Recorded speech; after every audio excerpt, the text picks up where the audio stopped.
Hey everybody, Michael Snyder, Pacific Northwest Weather Watch. Today is May 25th, and right now we are looking at the infrared satellite imagery. You can see our next frontal system. It is just off the coastline here. We're going to take a look at what kind of impacts it's going to have on the region. Look across the interior of British Columbia. Look at those lenticular clouds kicking off across some of the mountain ranges here and some of the Rocky Mountains all the way in through Alberta as well.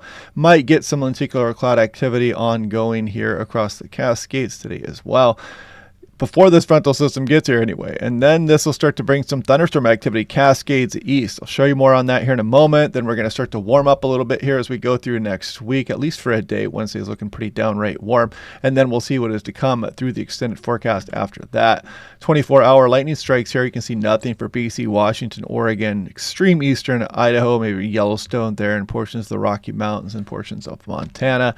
Looking at the Tempest Weather Station. This one is very fun. Click on the link down below if you want to buy one of these. Lightning activity up to 25 miles from your house. They're easy to install. You have them up and running in minutes. It is the best weather station you can buy for the price, no doubt. Now, looking at the combination of Doppler radars, you can see that precipitation is now starting to fall here across some of western BC, Vancouver Island, and maybe some light precipitation just now approaching the coastline here. Temperatures looks like they're in the mid 50s right now. If I click on Seattle, you can see dealing with a few clouds. They're broken at 20,000 feet and in the 50s as well. So this is what I was doing the last couple of days.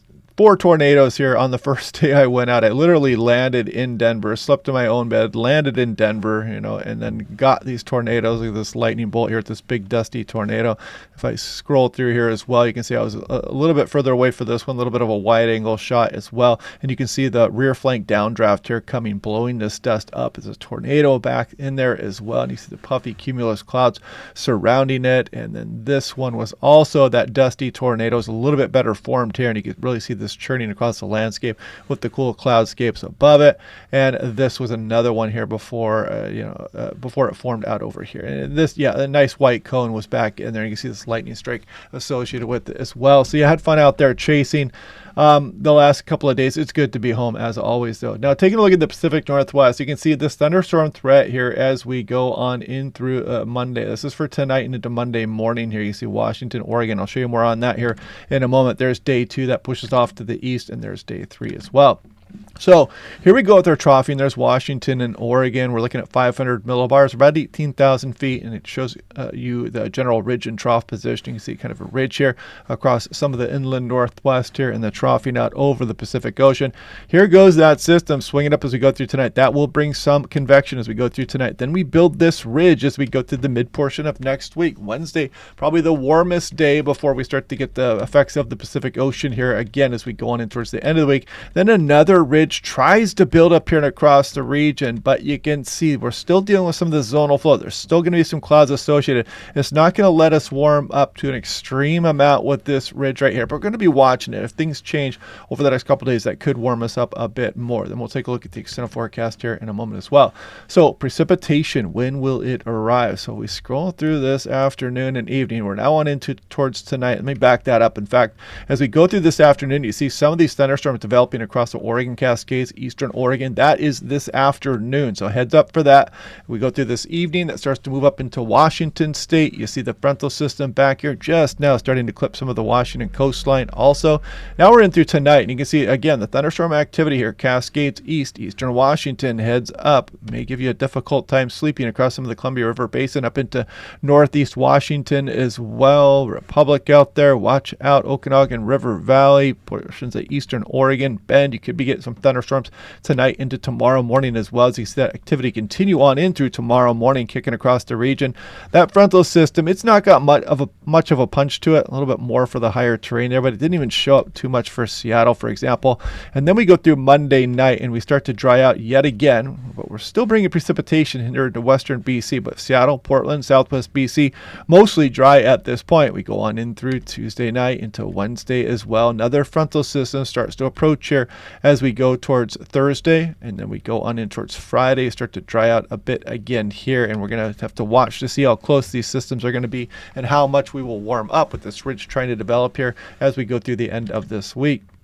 So lightning flash density potential. I do want to show this afternoon. You can see these thunderstorms developing.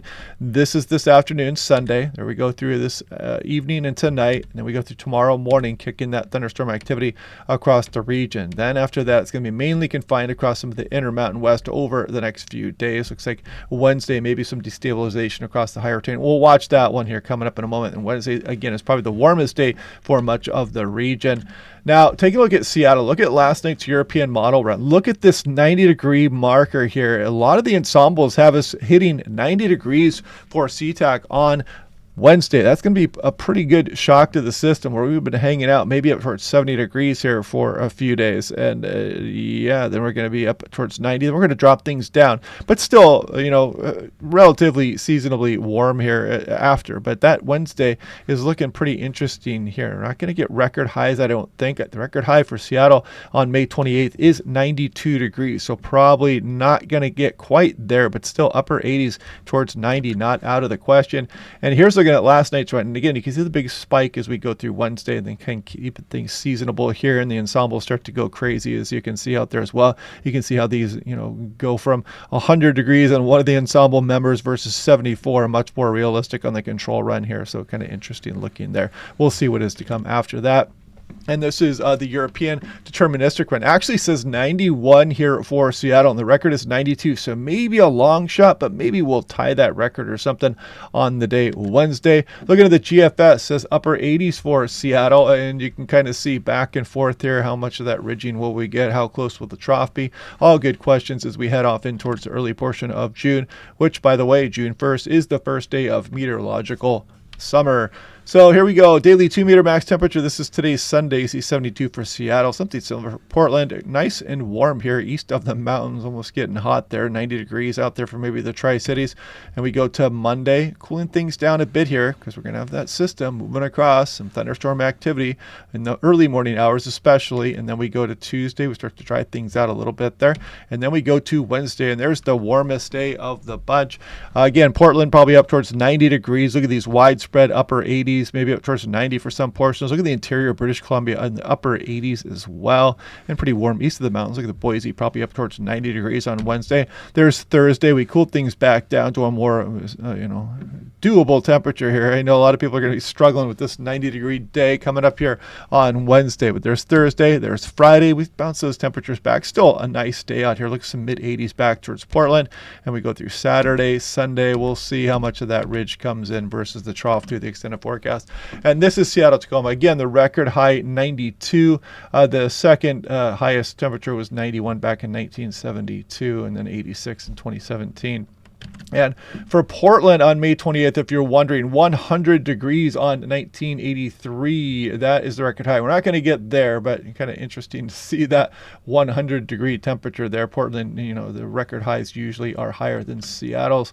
Now, looking at the extended forecast here a bit. So let's take a look. There is our system swinging through as we go through tonight. Ridge builds. We warm up, peak on Wednesday, and then we still have that Gulf of Alaska trough. And you can kind of see how these lobes are kind of taking swings at the Pacific Northwest, keeping us modified after Wednesday. But then this next ridge builds. And again, depending on just exactly where this ridge axis is and how strong this Gulf of Alaska low is and where this westerly flow is, will determine how much we warm up or not warm up so much and keep some clouds and precipitation around.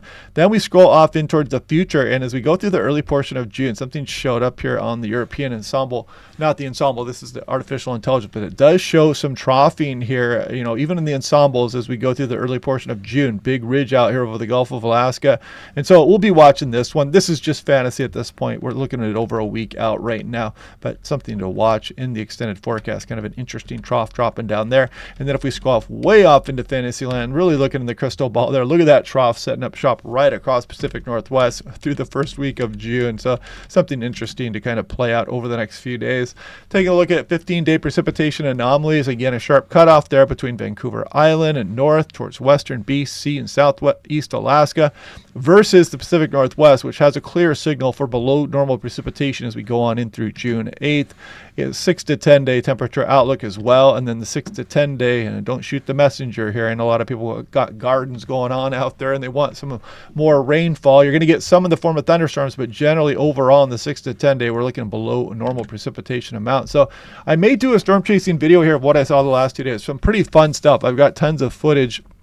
And we'll see if I can get to that over the next couple of days, and I'll share that with you on the YouTube channel. But otherwise, yeah, click like and subscribe. We'll do this all again tomorrow, and I will talk to you guys then.